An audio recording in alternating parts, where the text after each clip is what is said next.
Vitamin B 12 பற்றிய பதிவுல அசைவ உணவுகள் ரெகுலரா எடுத்துட்டு திடீர்னு ஒரு சில மாதங்கள் நிறுத்தணும் அப்படின்னா வைட்டமின் பி 12 பற்றாக்குறை ஏற்படலாம் அப்படின்னு சொல்லியிருந்தேங்க.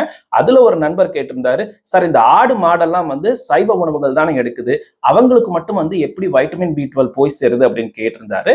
நம்மள மாதிரி இல்லாம ஆடு மாடுகளினுடைய வயிற்று பகுதி வந்து ஒரு கம்பார்ட்மெண்ட் இல்லாம 4 அறைகள் வந்து இருக்குங்க. இதை ருமினன்ஸ் அப்படின்னு சொல்லுவோம். இந்த காரணத்தினால அவங்க அதிகமா வந்து இந்த புட்களை எடுக்கிறப்ப அதுல இருக்கக்கூடிய நல்ல பாக்டீரியாக்கள் இல்ல மைக்ரோபயோம் அப்படின்னு சொல்லுவோம். இதுல புரோபியோனி பாக்டீரியம், சிட்டோபாக்டீரியம், என்ட்ரோபாக்டீரியம்னு நிறைய ஸ்பீசிஸ் இருக்குங்க. அது அதிக அளவு வந்து நொதித்தல் செஞ்சு இவங்களுடைய வயிற்றுலயே வைட்டமின் பி 12 உற்பத்தி பண்ணுங்க.